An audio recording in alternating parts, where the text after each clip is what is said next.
Hello student, आज आपण molecular composition of cellulose पाहणार आहे. त्याची रिंग कशी आहे, त्याचे लिंकेज कोणत्या साईडने आहे हे सुद्धा आपण आज स्टडी करणार आहोत. ठीक आहे, पहिले पाहू आपण सेल्युलोज. सेल्युलोजचा आपल्याला सध्या मॉलिक्युलर फॉर्म्युला पाहिजे, त्याचा रिंग स्ट्रक्चर माहिती आहे. पण जेव्हा आपल्याला त्याचं माहीत नव्हतं तर आपल्याला काय करावं लागेल, त्याला आपलं केमिकल प्रोसेस लावून त्याची रिंग स्ट्रक्चर कशी होती, कशी आहे हे आपल्याला पाहावं लागते. पहिले आपल्याला त्याचा पाहायचा आहे मॉलिक्युलर फॉर्म्युला. मॉलिक्युलर फॉर्म्युला काय आहे त्याचा? C6H10O5 हा त्याचा काय आहे? मॉलिक्युलर फॉर्म्युला आहे. तर मॉलिक्युलर फॉर्म्युलामध्ये काय आहे त्याचं? हा जो एन लिहिला आहे, एन का बरं इथे ब्रॅकेट नंतर एन दिलेला. एन काय आहे? कारण सेल्युलोज काय आहे? पॉलिसॅकराइड आहे. काय सेल्युलोज? पॉलिसॅकराइड. पॉलिसॅकराइड काय? कारण तो त्याच्यात खूप सारे नंबर्स ऑफ काय आहे? ग्लुकोज युनिट एकमेकाशी जोडल्या गेलेल्या आहे, म्हणून त्याला म्हणतो आपण पॉलिसॅकराइड. खूप सारे युनिट त्याला जोडल्या गेलेले आहे एकमेकांसोबत, म्हणून त्याला म्हणत आहे पॉलिसॅकराइड. तर आपल्याला पहिला पॉईंट काय भेटला याच्यात? हा ज्याचा मॉलिक्युलर फॉर्म्युला पाहून आपण काय सांगू शकतो की सेल्युलोज इज अ नॅचरल पॉलिसॅकराइड. काय तो? एक नॅचरल पॉलिसॅकराइड. कशामधनं काढला आपण तो? With the help of that molecular formula. याच्यात कुठलेही काय मोनोमर्स युनिट असू शकतात. ठीक आहे, ते कुठले आहे आपण ते सध्या आपण नाही सांगता येणार. ठीक आहे, तर हा त्याचा पहिला पॉईंट आहे. ठीक आहे, पहिल्या पॉईंटनी आपण काय पाहिलंय त्याच्यात मॉलिक्युलर फॉर्म्युलानी की त्याच्यात काय number of glucose unit are link together आणि तो काय आहे? पॉलिसॅकराइड आहे. आता सेकंड स्टेप काय पाहू त्याची? हायड्रोलिसिस केल्यावर काय मिळेल आपल्याला? जेव्हा आपण सेल्युलोजला काय करणार आहे? कम्प्लिटली हायड्रोलिसिस करू तर आपल्याला काय भेटणार आहे त्याच्याला आपल्याला भेटणार आहे numbers of D glucose unit. काय भेटलं आपल्याला त्याच्यात? Numbers of D glucose unit आपल्याला तिथे मिळणार आहे. तर याच्यावरून काय समजतो आपल्याला की सेल्युलोज हा काय आहे? डी ग्लुकोजनी बनलेला आहे आणि याच्यात खूप सारे ग्लुकोज युनिट एकमेकांशी काय आहे? लिंक केलेलं आहे, म्हणून याला म्हणत आहे आपण पॉलिसॅकराइड. म्हणून आपण काय म्हणत आहे? याला पॉलिसॅकराइड म्हणत आहे. जेव्हा आपण याला काय करणार आहे? जेव्हा आपण त्याला काय करणार आहे? कम्प्लिटली हायड्रोलिसिस करू आपण तर आपल्याला त्याच्यात काय भेटत आहे? डी ग्लुकोज भेटत आहे. ठीक आहे, डी ग्लुकोज जेव्हा आपल्याला भेटत आहे तर म्हणून आपण काय सांगत याच्या की खूप सारे डी ग्लुकोज युनिट एकमेकांशी इथे लिंक केलेले आहे. हा सेकंड पॉइंट. थर्ड पॉइंट काय म्हणू शकतो? आता हा फर्स्ट सेकंड झाला, तर त्याच्यात रिंग कशी होणार तयार? रिंग कुठून कोणाची लिंक होणार? ठीक आहे, तर लिंक कुठून होणार आहे इथे पहा. सेल्युलोज पॉलिमर हा सेल्युलोजचा एक ग्रुप, हा सेल्युलोजचा सेकंड, हा थर्ड, हा फोर्थ. आता लिंक म्हणजे कुठले आहे त्याचे? हे glucose molecule first, second, third, fourth. समजा इथे 4 युनिट घेतले आपण, ग्लुकोज युनिटचे 4 घेतले. ठीक आहे, आता 4 युनिट घेतले, त्याची लिंकेज कशी होणार आहे पहा. हा एक पहिला ग्लुकोजचा कुठला? 1 मॉलिक्यूल. ग्लुकोज युनिटचा हा पहिला मॉलिक्यूल C1चा. ठीक आहे, हा C1चा आणि दुसरा ग्लुकोज युनिटचा 4. म्हणजे कुठला लिंकेज झाला? हा C1 आणि C4 लिंकेज. कुठला लिंकेज झाला? C1 C4. या साईडनी अजून C1 C4, C1 C4, C1 इथे कंटिन्यू चालू राहील, C1 C4 लिंकेज. म्हणून हा लिंकेज कोणत्या साईडने झाला आहे आपला? Cellulose is a linear polymer of beta D glucose unit link by beta 1,4 glycosidic bond. तर कोणत्याने लिंक झालाय त्याचा? कार्बन 1 आणि कार्बन 4 नी, म्हणून त्याला म्हणत आहे आपण बीटा 1,4 ग्लायकोसिडिक लिंकेज किंवा ग्लायकोसिडिक बॉन्ड इथे बनलेला आहे. ही त्याची काय झाली? आपल्याला लिंक झाली. ठीक आहे, आता लिंकेज समजलं आपल्याला, बरोबर. तर जेव्हा आपण काय करणार आहे? याला पूर्ण हायड्रोलिसिस करू आपण तर आपल्याला काय भेटत? फक्त एकच मॉलिक्यूल आपला डी ग्लुकोजचा भेटत आहे, पण number of molecules of D glucose. म्हणून fundamental repetition of cellulose is a D glucose. जेव्हा फंडामेंटल रिपिटेशन करू आपण त्याच्या सेल्युलोजच्या युनिटमध्ये तर ते कशाचे आहे? ते आहे डी ग्लुकोज युनिटचं. म्हणजे इथे डी ग्लुकोज आहे, इथे डी ग्लुकोज आहे, हा सगळे काय आहे? डी ग्लुकोजच आहे. जेव्हा आपण याला हायड्रोलिसिस करतो आपल्याला काय भेटत आहे? फक्त ग्लुकोज भेटत आहे. म्हणून सेल्युलोज हा कशाने बनलेला आहे? फक्त ग्लुकोज मॉलिक्युलनीच बनलेला आहे. पण ते रिपीटेड युनिट आहे फक्त ग्लुकोजचे, असे खूप सारे एकमेकांशी जोडले गेलेले आहे by the linkage of beta 1,4 glycosidic.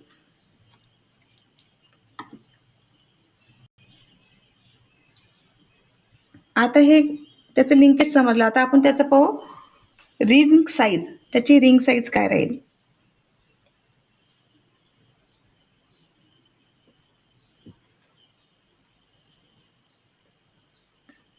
The glucose obtained from hydrolysis of cellulose exists predominantly in the pyranose from 6-member ring containing 5 carbon atom and 1 oxygen atom. जेव्हा आता पाहते हा आपला काय ग्लुकोज आहे साधा. हा आपल्याला साधा ग्लुकोज आहे. याला आपण काय केलेला आहे इंटरचेंज केला. ठीक आहे. The glucose obtained by hydrolysis cellulose exists prominently in pyranose. Pyranose मध्ये कसा झाला तो जेव्हा आपण याच्यातून H काय करत आहे निघत आहे. ठीक आहे. हा O आणि हा एकमेकाशी काय बॉन्ड तयार होत आहे. त्याच्यातून H2 मॉलिक्यूल आपला निघून जाईल. तर आपल्याला काय भेटत आहे 5 मेंबर रिंग इथे भेटत आहे. काय भेटत आहे इथे 5 मेंबर रिंग भेटत आहे आणि त्याच्यात मधात 6 ॲटम कुठला हा ऑक्सिजन आहे. 6 ॲटम कुठला हा ऑक्सिजन आहे. त्याला आपण म्हणतो ग्लायकोपायरेनोज. ही जी रिंग आहे ही कशाची म्हणू आपण पायरेनोजची म्हणू. कारण इथे एक मॉलिक्यूल कशाने आहे ऑक्सिजन ॲटम आहे. 6 मेंबर रिंग आहे ज्याच्यात 5 कार्बन आहे आणि 1 ऑक्सिजन ॲटम आहे. म्हणून याला म्हणू आपण ग्लायकोपायरेनोज.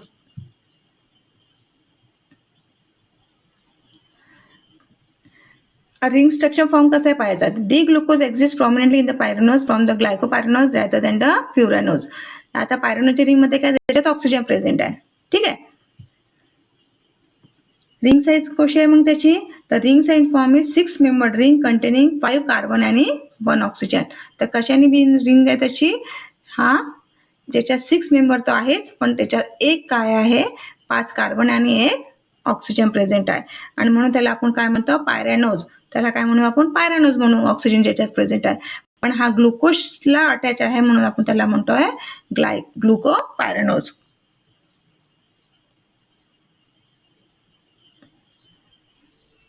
स्टेप 4 आहे मिथिलेशन ऑफ सेल्युलोज. आता सेल्युलोजला आपण काय करणार आहे कम्प्लिटली मिथिलेशन करणार आहे. म्हणजे त्याची रिएक्शन आपण मिथिल सोबत करणार आहे. अल्कलाइन मीडियम मध्ये करणार आहोत. तर आपल्याला काय मिळेल जेव्हा आपण सेल्युलोजला काय करू मिथिलेशन करू. म्हणजे cellulose completely methylated using a methyl iodide. कशाने करत आहे आपण त्याला मिथिल आयोडाइडने आपण त्याला मिथिलेशन करत आहे. कोणती कंडिशन आहे त्याची इन अल्कलाइन मीडियम मध्ये. अल्कलाइन सोल्युशन मध्ये आपण त्याला काय करत आहे मिथिलेशन प्रोसेस मध्ये टाकत आहे. जेव्हा आपण मिथिलेशन प्रोसेस मध्ये टाकत आहे तर आपल्याला काय शो करत आहे partially show the structure of methylated cellulose. तर इथे आपल्याला साहजिक आहे आपण त्याला मिथिलेशन केलं तर हे जे काय होतील हे काय होतील चेंज इनटू मिथिल ग्रुप. ते कशा चेंज होणार आहे मिथिल ग्रुप मध्ये चेंज होणार आहे. तर मिथिल ग्रुप मध्ये चेंज होणार आहे तर आपल्याला काय मॉलिक्यूल भेटेल मिथिलेटेड सेल्युलोज. कुठला मॉलिक्यूल भेटेल आपल्याला मिथिलेटेड सेल्युलोज हा मिळेल. हे जे आपल्याला मिळालेलं आहे OCH2 ग्रुप. तर हे कशामुळे मिळत आहे हे जिथे OH आहे काय होत आहे तिथून निघून जात आहे तिथे CH3 अटॅच होत आहे. पण याच्यात मिथिलेशन होत नाही आहे का बरं पार्शियली का तिथे पार्शियली का शोन करत आहे आपल्याला. कारण इथे OH ग्रुप जो कशात ग्रुप केलेला आहे माहिती आहे. हा जो OH ग्रुप आहे तो ग्लायकोसिटिक बॉन्ड मध्ये काय इन्व्हॉल्ड आहे म्हणून त्याचे मिथिलेशन होत नाही आहे. म्हणून त्याचे मिथिलेशन इथे होत नाही आहे. All free hydroxyl group are converted into methoxide group. हे पहा जिथे जिथे O आहे तिथे काय कन्वर्ट होईल तो OCH3 है ना. पण हे OH झाले पण जे कशात इन्व्हॉल्ड आहे जे रिंग मध्ये जे इन्व्हॉल्ड आहे OH ग्रुप जो रिंग मध्ये इन्व्हॉल्ड आहे तो याच्यात मिथिलेशन मध्ये भाग घेणार नाही एवढं लक्षात ठेवायचं. ठीक आहे. जे फ्री आहे ते घेतील जे फ्री नाही आहे म्हणजे जे लिंक मध्ये आहे ते भाग घेणार नाही. म्हणजे हर एक OH ग्रुप इथे भाग घेत नाही.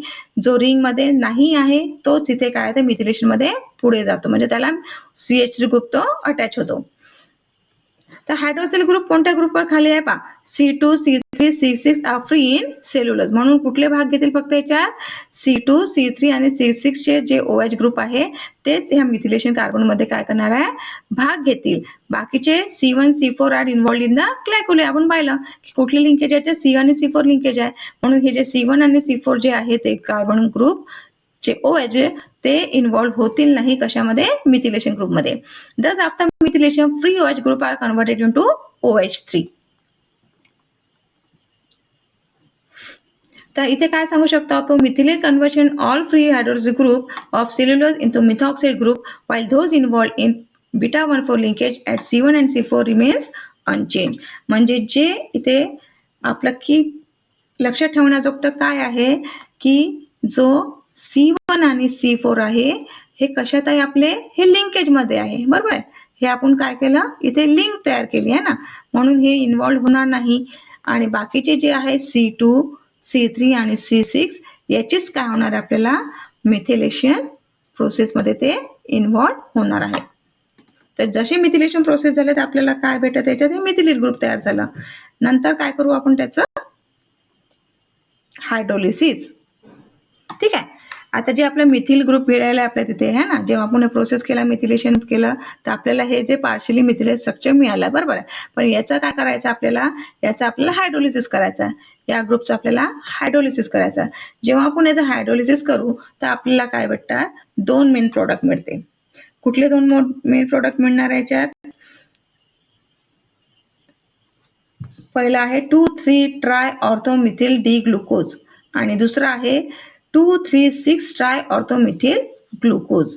हे 2 आपल्याला प्रॉडक्ट मिळतो कशाने, जेव्हा आपण मिथिलेटेड सेल्युलोजचं हायड्रोलिसिस करू तेव्हा आपल्याला हे 2 प्रॉडक्ट मिळत आहे, ज्याच्यात हा काय एक मेजर प्रॉडक्ट आहे आणि हा मायनर प्रॉडक्ट आहे.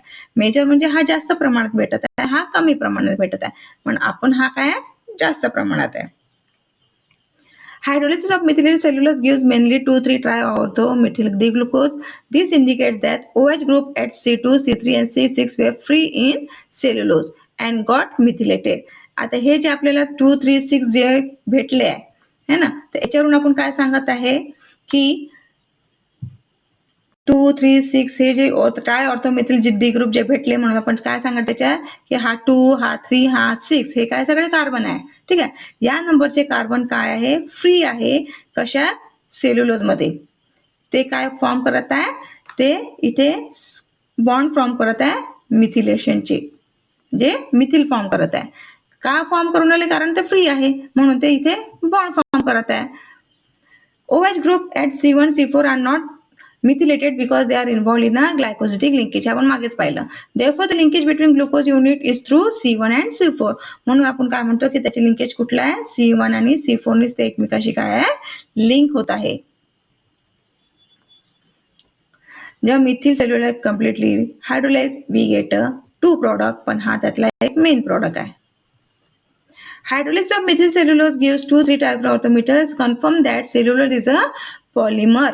Beta D glycopyranose unit links through the beta 1,4 glycosidic linkage. हा हे आपण काय केलं, ही जी पूर्ण प्रोसेस केली आपण, या प्रोसेसने आपण काय कन्सिडर करू शकतो की सेल्युलोज काय आहे, सेल्युलोज एक पॉलिमर आहे.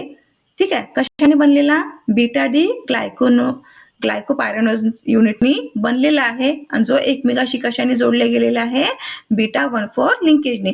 बीटा 1,4 लिंकेज का बरं इथे आपण पाहिला, कारण हे काय एकमेकाशी C1 आणि C4 कार्बन एकमेकाशी लिंक होत आहे, म्हणून आपल्याला बीटा 1,4 ग्लायकोसिडिक लिंकेज म्हणतो.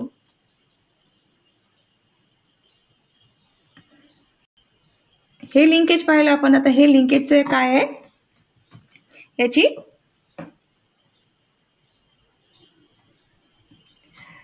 नेचर कसा असतो त्याचा. ठीक आहे. ग्लायकोलिंकेजचा evidence from the methyl study step 5 show that the glucose unit in cellulose are linked through the C1 and C4 atom. हे पाहिलं आपण. ठीक आहे. द एनोमस carbon C1 has beta configuration. जो एनोमेरिक कार्बन आहे कशाचा, C1, जो बीटा कॉन्फिगरेशन मध्ये आहे, इथे दिलाय पहा. तुम्ही पहा, शोधू शकता. हा C1 आणि हा C4 आहे, कोणते बीटा ग्लायकोसिड लिंकेजने केलेला आहे. In cellulose, the aromatic substitution of C1 in beta configuration that is on the same side of the C2H group is Hayward's projection. जेव्हा आपण हायवर्ड्स प्रोजेक्शन घेतो तेव्हा हा जो OH ग्रुप आहे तो काय म्हणते, बीटा कॉन्फिगरेशन मध्ये येतो. तो कशात येत आहे, बीटा कॉन्फिगरेशन मध्ये येत आहे, म्हणून त्याला आपण लिंकेज करत आहे आपण बीटा 1,4, म्हणून त्याला आपण काय नाव दिलेलं आहे त्याचं, beta 1,4 glycosidic linkage, where the aromatic carbon of anomeric carbon C1 of one beta glucose is linked to the carbon 4OH of the another D glucose. म्हणून आपण त्याला लिंकेज का म्हणत आहे, असं 1,4 लिंकेज का म्हणत आहे, कारण ते आपला जो इथे सेल्युलोज भेटलेला आहे त्या सेल्युलोजमध्ये जो एनोमेरिक OH ग्रुप आहे तो काय सेम साइडवर आहे, तो काय आपला सेम साइडवर आहे. ठीक आहे, सेम साइडवर आहे म्हणून तो काय बीटा आहे. आणि त्या बीटाचा कार्बन 1 आणि सेकंड ग्लुकोज मॉलिक्युलचा कार्बन 4 हे एकमेकांशी काय होत आहे, लिंक होत आहे. म्हणून आपण त्याला बीटा 1,4 ग्लायकोसिडिक लिंकेज म्हणत आहे.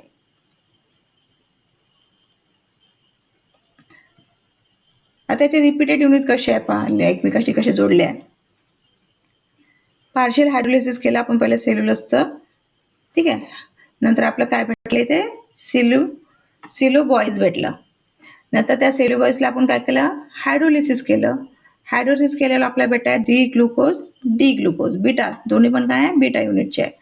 आणि रिपीटेड स्ट्रक्चर ऑफ हेच ग्लुकोड युनिट एकमेकाशी काय रिपीटेड युनिट तयार होते, कशामुळे लिंकेजनी, या 1,4 लिंकेजनी. कन्क्लुजन काय आहे, cellulose is a linear polymer made up of beta glucopyranose unit joined by beta 1,4 glycosidic linkage. And cellulose is a smallest repeated structure unit that represents cellulose. Partially heterologous is the cellulose. Cellulose consists of 2 beta glycopyronase units joined by beta 1,4 glycosidic linkage. येथे cellulose आपण कशासाठी ही reaction करत आहे सेल्युलोजची, की याच्यात कोणते structure आपण repeat झालेलं आहे हे पाहण्यासाठी. म्हणून आपण जो सेल्युलोज भेटलेला पार्शियल सेल्युलोज त्याला आपण काय करत आहे, हायड्रोलिसिस करत आहे. तर आपल्याला हे 2 युनिट आपल्याला ते भेटत आहे, पण ते दोन्ही कशाचे आहे, डी ग्लुकोज युनिटचे आहे ना, डी ग्लायकोपायरोनेज देते आपल्याला. आणि तेच ग्लायकोपायरोनेज एकमेकांशी काय होते, ते लिंक तयार होते, रिपीटेड स्ट्रक्चर एकमेकांशी देत आहे. आणि त्याला लिंकेज होत आहे कार्बन 1 to कार्बन 4 एकमेकांशी लिंक होत आहे.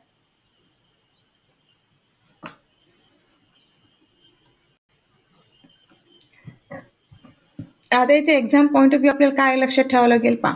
From the above chemical evidence cellulose is established as a linear polymer of beta glucose units like link by beta 1,4 glycosidic bond.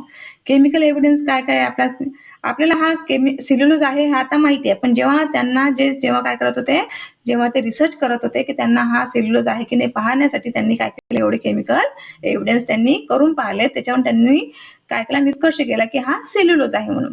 तर पहिले काय होतं, त्याच पहिले रिएक्शन काय केली त्यांनी, केमिकल हायड्रोलिसिस, कम्प्लीट हायड्रोलिसिस, नंतर त्यांची रिंग स्ट्रक्चर स्टडी केली, मॉलिक्युलर कंपोजिशन पाहिला, मिथिलेशन केलं, हायड्रोलिसिस ऑफ मिथिलेट ग्रुप केलं, नेचर ऑफ ग्लायकोलिंग पाहिलं आणि सेल्युलोज याचं रिपीटेड युनिट पाहिलं. ठीक आहे, हे सगळे एव्हिडन्समुळे त्यांनी काय केलं, ते त्यांनी सांगितलं की हा मॉलिक्युल काय आहे, सेल्युलोज आहे, जो काही आहे पहिला पॉलिसॅकराइड आहे. म्हणून या एव्हिडन्स वरून आपण काय म्हणू शकतो, therefore based on the above chemical study cellulose is a conclusively established as a linear polymer of D beta pyranose unit joined by the beta 1,4 glycosidic linkage. या सगळ्या केमिकल प्रोसेसनी गेल्यावर आपल्याला काय भेटत आहे, आपल्याला एक कन्क्लुजन भेटत आहे की हा कशाने बनलेला आहे, बीटा डी ग्लायकोपायरोनेजने बनलेला आहे. आणि लिंकेज याची 1 to कार्बन 4 नी लिंकेज होत आहे. फक्त एवढे की पॉइंट याच्यात लक्षात ठेवलं की आपण याचा एक्झाम मध्ये लिहू शकतो.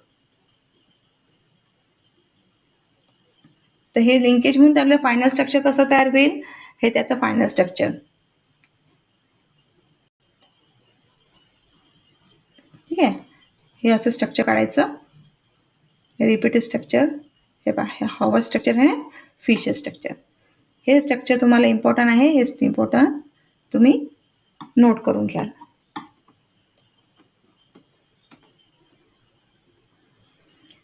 आज पुरता इतकाच, इथेच थांबूया. पुढच्या लेक्चरला नंतर पाहू आपण. जर माझा व्हिडिओ चांगला वाटत असेल तर प्लीज माझ्या चॅनलला सबस्क्राईब करा आणि व्हिडिओला लाईक शेअर जरूर करा. थँक्यू.